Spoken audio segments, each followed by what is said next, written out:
मीर रज़ा Ali case Karachi का high profile case है। ये केस काफ़ी हद तक मुतनाज़ भी है। अब तक तयन नहीं हो सका कि मीर अली रज़ा की वजह मौत क्या है।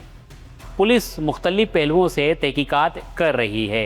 नई तहकीकाती कमेटी ने कराची में सीने पर गोली लगकर जहाँ बाग होने वाले अफराद, ख्वाह वो ख़ुदकशी हो या कत्ल हो, उनकी पोस्टमार्टम रिपोर्ट्स को केस स्टडी के तौर पर केस का हिस्सा बनाने का फ़ैसला किया है। ज़राए का कहना है कि कराची के मुख्तलिफ़ इलाक़ों से मिलने वाली जो लाशें हैं, उनके डीकम्पोजिशन का जो अमल है, उन लाशों की जो हालत है, उसका भी जायज़ा लिया जा रहा है और उसका मुवाजना किया जाएगा मीर अली रज़ा की लाश है, जो तकरीबन 24 से 36 घंटे बाद मिली थी और इसका जो है पोस्टमार्टम भी हुआ था।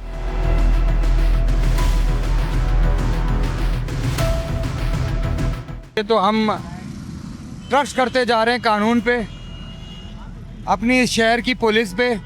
पहले भी इन्वेस्टिगेशन टीम बनी, हमने ट्रस्ट किया, उनके साथ इन्वेस्टिगेशन में हमने शामिल रहे, मगर वो हमारे साथ शामिल है। फिर एक नई इन्वेस्टिगेशन टीम बनी है जो अब तक हमारे साथ तो है, मगर जो चीज़ें अब मीडिया पे आ रही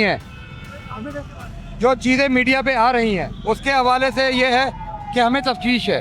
हमने कल ये सवालात रखे नई इन्वेस्टिगेशन टीम के सामने कि बताया जाए कि ये रिक्शा का क्या रोल है, मोटरसाइकिल का क्या रोल है, वाइट ऑल्टो का क्या रोल है, वो मोबाइल क्यों खड़ी है, वो स्क्रीन जलाकर खड़े होने वाले कौन हैं, इनके जवाब चाहिए हमें। कराची में वाज़ेह रहे कि मुख्तलिफ प्लेटफॉर्म्स पर एहतजाज जारी है। शाहरा फैसल पर रोज़ाना अलामती एहतजाज किया जाता है, जिसमें तलबा और सिविल सोसाइटी के लोग शरीक होते हैं।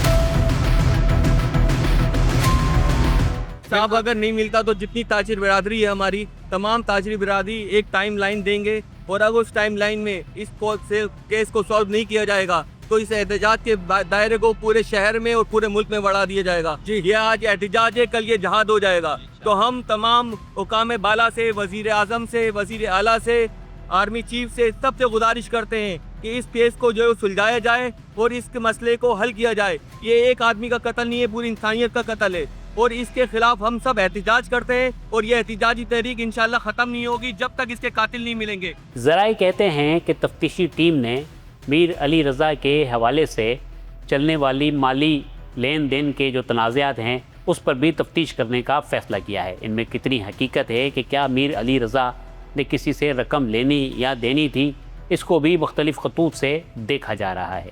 तफ्तीशी टीम बयान भी रिकॉर्ड कर सकती है उन अफराद का जिनके मुतल्लिक ये कहा जा रहा है कि इनका मीर अली रज़ा से किसी न किसी तरीके का कारोबारी ताल्लुक़ या लेन देन था।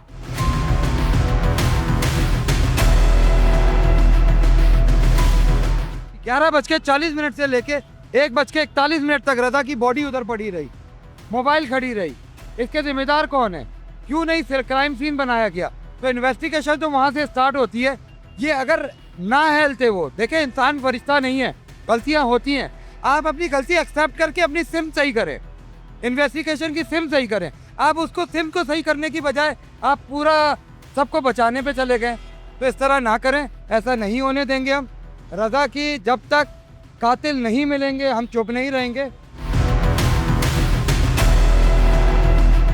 SIU की तफ्तीश जारी थी, जिस पर एक दफ़ा फिर इनके वालिद की जानिब से अदम इत्मीनान का इजहार किया गया और आला हुकाम ने एक नई तहकीकाती कमेटी बनाई, जिसमें DIG आमिर फारूकी, SSP अली रज़ा समेत दीगर अफराद शामिल हैं।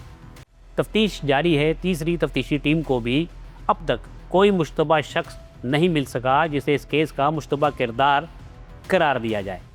इस केस में अब तक कोई मुल्ज़िम नामज़द नहीं हुआ और ना लवाकिन की जानिब से किसी पर शक या शुबे का इजहार किया जा रहा है।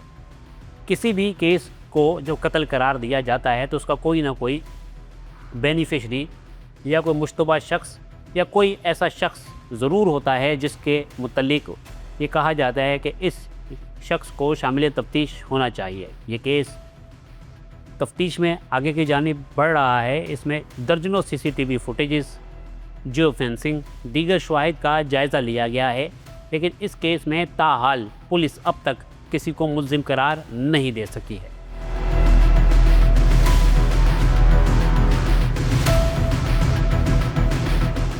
हमारा भाई था, हमारा ताजिर बिरादरी था, आज उसके साथ ये मसला हुआ है, कल किसी और के साथ होगा।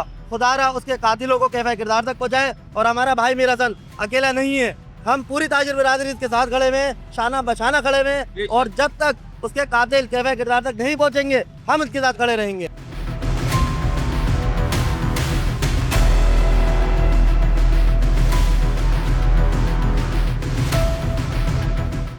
तफ्तीशी टीम का कहना है कि मुख्तलिफ खतूत से तफ्तीश की जा रही है और कोई भी इम्कान इसमें नज़रअंदाज नहीं किया जा रहा। इसमें आने वाली chemical examination reports, postmortem reports और दीगर रिपोर्ट्स को केस का हिस्सा बनाया गया है, जिसकी बुनियाद पर यह तफ्तीश की जा रही है।